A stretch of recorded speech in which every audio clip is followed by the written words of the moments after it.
జై తెలంగాణ. సోదరిమణి మాజీ మంత్రివర్యులు మన నర్సాపూర్ సీనియర్ శాసనసభ్యురాలు పెద్దలు సునీతా లక్ష్మారెడ్డి గారు, గౌరవనీయులు చంద్రగౌడ్ గారు, గౌరవనీయులు పెద్దలు రాష్ట్ర నాయకులు దేవేందర్ రెడ్డి గారు, తమ్ముడు భిక్షపతి గారు, మన మున్సిపల్ చైర్మన్ అశోక్ గౌడ్ గారు, సునీతా బాలరెడ్డి గారు, సరితా ఆంజనేయుల్ గౌడ్ గారు, అదేవిధంగా మాధవి జగదీష్ గారు, రాకేష్ గారు, పార్టీలో ఈరోజు బీజేపీకి రాజీనామా చేసి బీఆర్ఎస్లో చేరడానికి వచ్చినటువంటి తమ్ముడు మహేందర్ గౌడ్, వారితో పాటు వచ్చిన కార్యకర్తలకు, వారి బంధుమిత్రులకు, మీడియా మిత్రులకు అందరికీ పేరు పేరున నమస్కారం తెలియజేస్తా ఉన్నా. చాలా సంతోషం. మహేందర్ గౌడ్ మరి ఈరోజు బీఆర్ఎస్ పార్టీ గెలవాలి, బీఆర్ఎస్తోనే తెలంగాణకు మంచి జరుగుతుందని చెప్పి ఇవాళ బీజేపీకి రాజీనామా చేసి బీఆర్ఎస్లో చేరుతా ఉన్నారు. వారికి మీ అందరికీ స్వాగతం, సుస్వాగతం.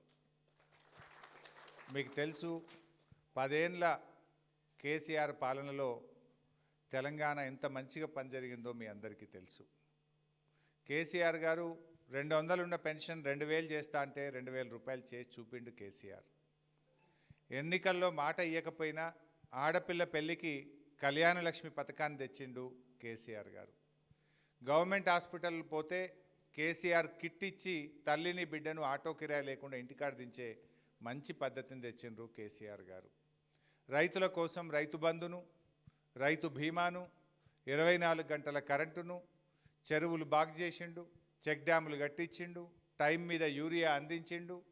ఇట్లా ఎన్నో మంచి కార్యక్రమాలు కేసీఆర్ గారి పాలనలో జరిగినాయి. కానీ కాంగ్రెస్ నాయకులు ఏం చేసిండ్రంటే, అదే కేసీఆర్ 1,00,000 రూపాయలే ఇస్తుండు పెళ్లికి, నేను తులం బంగారం కలుపుతా అన్నాడు. బంగారం వచ్చిందా ఎవరికన్నా? రాలే, కానీ ధర మాత్రం 1,50,000 దాటింది. 1,50,000 దాటినట్టుంది. 65 దానికి కొండెక్కుతుంది రోజు రోజుకి. అది ధరలు మాత్రం పెరుగుతున్నాయి. 4,000 పింఛన్ ఇస్తా అన్నాడు అవ్వా తాతలకు. వచ్చిందా ఎవరికన్నా? కేసీఆర్ గారు 2,000 చేస్తా అంటే గెలిచిన మొదటి నెలలోనే 2,000 చేసిండు. ఫస్ట్ నెలలో చేసిండు కేసీఆర్. వీళ్ళు 2 ఏళ్ళు అయిపోయింది, ఇంకా 4,000 ముచ్చటనే లేదు. గెలిచినాక ఒకటే నెలలో చేసిండు కేసీఆర్ గారు 2,000. కానీ వీళ్ళు ఇప్పుడు 2 ఏళ్ళ మీద 2 నెలలు అయిపోయింది, ఇక దగ్గరికే వస్తుంది, సగం ఉన్నది, ఇంకా 4,000 ముచ్చట్లేదు. అంటే ఒక్కొక్క అవ్వకు తాతకు 50,000 రూపాయలు కాంగ్రెస్ గవర్నమెంట్ బాకీ పడ్డది. రేపు ఏ ముఖం పెట్టుకునే చోటు అడగాలి అవ్వది? అవ్వ ఊకుంటుందా? బిడ్డ నువ్వు వచ్చి 25 నెలలు అయిందిరా నాయన, 25 × 2,000 అంటే 50,000 బాకీ పడ్డు, గది ఇచ్చినాక ఓటు అడుగురా అంటది అవ్వ. అడుగుతురు అంతా. మొన్న కాంగ్రెస్ మంత్రులను మనం చూస్తలేమా? పొన్నం ప్రభాకర్ గారిని హైదరాబాద్లో నిలదీసిండ్రు. వివేక్ మంత్రి గారు ఓట్లేయమని చెన్నూరులో తిరిగితే మహిళలంతా ఆయన నిలదీసిన పరిస్థితి ఉన్నది. మదిరలో బట్టి విక్రమార్క గారిని రైతు బంద్ ఏదని ప్రజలు నిలదీసిన పరిస్థితి ఉన్నది. ఇలా ఎక్కడికక్కడ మంత్రులు నిలదీస్తున్నారు. మన జిల్లాలో జోగిపేట్ల మొన్న ఇక బతుకమ్మ చీరలు ఎగబెట్టిరు. ఎలక్షన్ వచ్చిందని ఇప్పుడు చీరలు పెట్టిరు. ఇక మనిషికి ఒక చీర, ఇప్పుడు ఎల్లుండి ఓట్లున్నాయని ఇక చీరలు ఇచ్చుడు పెట్టిరు. మొన్న ఆమె ఎవరు అడుగుతున్నది జోగిపేటలో, నీ చీర ఏమొద్దు, నా మహాలక్ష్మి పైసలు ఇవి అంటుంది. ఇక 2,500 ఎప్పుడుతో చెప్పు అంటుంది. అంటే ప్రజలు మనకంటే తెలివైన వాళ్ళు. ఎంతకాలం మోసం చేస్తావు? 6 నెలలు చెప్తావు, ఏడాది చెప్తావు, 2 ఏళ్ళు చెప్తావు, ఇంకా ఎంతకాలం మోసం చేస్తావు? ఇంకెంతకాలం ప్రజల్ని మభ్యపెడతావు? ఇలా ప్రజలకు విషయాలు అర్థమైపోయినాయి. కేసీఆర్ గారు ఉన్నప్పుడు మంచిగా ఏదంటే మాట అంటే మాట మీద నిలబడి మంచిగా చేసిండ్రు. మనం నేను సునీతమ్మ గారు నర్సాపూర్ సబ్స్టేషన్కి పోయినాం. కరెంట్ ఎంతసేపు వస్తుందని చూస్తే 12 గంటలే వస్తుంది. చెప్పుడేమో 24 గంటలు. బాయిల కాడ సాయంత్రం 6 గంటల కరెంటు పోతే మళ్ళీ పొద్దుగాల 4 దాకా వస్తలేదు. 5:30, 6కి పోతుంది, పొద్దుగాల 4 గంటలకు 5 గంటలకు వస్తుంది. అంటే కరెంటు కూడా సరిగా ఇచ్చే పరిస్థితి లేదు. ఇవన్నీ జరుగుతూ ఉన్నాయి. నర్సాపూర్లో ఆ రోజు veg non veg market start చేసినాం. మంచి వైకుంఠధామం స్టార్ట్ చేసినాం. మంచి మున్సిపల్ ఆఫీస్ కడదామని స్టార్ట్ చేసినాం. మన గవర్నమెంట్ మారి 2 ఏళ్ళే, ఎక్కడేసిన గొంగలు అక్కడనే, రూపాయి పని కూడా అవుతలేదు, అన్నీ ఆపేసిన రేడి కాడ. అంటే పాలన తక్కువ, ఓన్లీ ప్రచారము, అబద్ధాలు, కేసులు, ప్రతిపక్షాలను సతాయించుడు. నువ్వు ఇచ్చిన మాట నిలబెట్టు, ప్రజలకు ఇచ్చిన హామీ అమలు చేయి. పిల్లలకు 2 లక్షల ఉద్యోగాలు ఇస్తా అన్నావు, 2.5 ఏళ్ళకి వచ్చింది. ఏవి 2 లక్షల ఉద్యోగాలు? ఒక్కటే ఏడాదిలో ఇస్తా అని చెప్పిండు. 2.5 ఏళ్ళైనా ఉద్యోగాలు వచ్చింది లేదు, నిరుద్యోగ భృతి వచ్చింది లేదు. 15,000 రైతు బంధు అన్నారు, యాసంగికి ఇంకా రైతు బందే వాళ్ళే పడదా? ఇప్పుడు యాసంగి పంటకు ఇప్పుడు నాట్లు అయిపోయినాయి, కలుపుకి వచ్చింది, కలుపు కూడా తీస్తున్నారు, మందు కూడా వేస్తున్నారు. మరి ఇంకెప్పుడు ఇస్తావు రైతు బంధు? కేసీఆర్ గారు ఉండగానేమో నాట్లకు రైతు బంధు అందించిండు. రేవంత్ రెడ్డి వచ్చినాక ఓట్లకు ఇస్తా అంటుండు. మొన్న సర్పంచ్ ఓట్లు ఉన్నప్పుడు ఇచ్చిండు, ఇప్పుడు ఓట్లు లేవు కదా ఆపేసిండు. ఇక మున్సిపాలిటీలో భూములు తక్కువ ఉంటాయి అనుకుంటుండు. నర్సాపూర్లో భూములు ఉంటాయి, ఎందుకుండయి? ఆయన అనుకుంటుండు మున్సిపాలిటీలో ఉన్న వాళ్ళకి భూములు ఉండయి, రైతు బంధు ఇప్పుడు వేయకుండా ఏం కాదని. ఇప్పుడు ఫిబ్రవరి నెల వచ్చింది, నాట్లు అయిపోయి కలుపుకొచ్చినా ఇంకా రైతు బంధు పడతలేదు. పడ్డది ఎవరికన్నా రైతు బంధు? మోసం అంతా. పోయిన సన్నవడ్లకు బోనస్ కూడా ఎగబెట్టిండు. పోయిన యాసంగి సన్నవడ్లకు బోనస్ ఇస్తా సన్నాలకన్నాడు, దాన్ని కూడా ఎగబెట్టిండు. అంతా మోసం, అబద్ధాలు చెప్తూ గోబల్స్ ప్రచారం చేస్తూ వెల్లడిస్తున్నారు. నేను మీతో కోరేది ఒక్కటే, దయచేసి ఈ మున్సిపల్ ఎన్నికల్లో రేవంత్ రెడ్డికి కర్రు కాల్చి వాత పెట్టాలి. ఏమంటాడు? లేకపోతే కాంగ్రెస్ పార్టీకి మీరు ఓట్లు వేసిండ్రు అనుకో, ఏమంటాడు? నేను 4,000 పింఛన్ ఎగ్గొట్టినా నాకే ఓటేషన్కి ఇచ్చేది లేదు పో అంటాడు. అన్నాడా? మరి ఆయనకి ఎట్లా తెలవాలి? ఇప్పుడు ఆయన గవర్నమెంట్ ఏం పడిపోయేది లేదు, కుర్చీ గుంజుకునేది లేదు, కానీ ఆయనకు సురుకు తలగాలి. రేవంత్ రెడ్డికి ఎప్పుడు అర్థమవుతుంది? నేను 4,000 పింఛన్ ఎగ్గొట్టినా అని అవ్వాతాతలు నాకు ఓటేయలేదు, అక్క చెల్లెలకు మహాలక్ష్మి కింద నెలకు 2,500 ఇస్తా అని మాట తప్పినా మోసం చేసినందుకు నాకు అక్క చెల్లెలు ఓటేయలేదు అని రేవంత్ రెడ్డికి అర్థమయ్యేటట్టు మనం ఓట్లలో మనం తీర్పు చెప్పాలి. రైతులందరూ కూడా రైతు బంధు పడలేదు, 15,000 ఎగ్గొట్టిండు, పోయిన యాసంగి సన్నాలకు బోనస్ ఇయ్యలేదు అని రైతులందరూ కూడా, మున్సిపాలిటీలలో రైతులు ఉండరు అనుకుంటుండు, పావుల మందం రైతులు ఉంటారు. ఊళ్ళో వ్యవసాయం ఉంటుంది, పిల్లల చదువుల కోసం పట్టణంలో ఉంటారు, పిల్లల చదువుల కోసమో ఇంకా దానికోసమో పట్టణంలో ఉంటారు. వ్యవసాయం అయితే కంపల్సరీ ఉంటుంది చాలా మందికి. రైతు బంధు అయినందుకు రైతులందరూ మున్సిపల్ ఎన్నికల్లో గుణపాఠం చెప్పాలి. మా పిల్లలు నిరుద్యోగ యువకులందరూ ఇవాళ 2 లక్షల ఉద్యోగాలు ఇవ్వనందుకు నిరుద్యోగ యువకులు ఓటుతో రేవంత్ రెడ్డికి బుద్ధి చెప్పాలి. అట్లే స్కాలర్షిప్లు ఎస్సీ ఎస్టీ బీసీ పిల్లలకు స్కాలర్షిప్లు ఇవ్వకుండా పిల్లల చదువులాగం చేస్తున్నాడు. ఆ చదువులాగం చేసినందుకు పిల్లలు తల్లిదండ్రులు కూడా రేవంత్ రెడ్డికి ఎన్నికల్లో గుణపాఠం చెప్పాలి.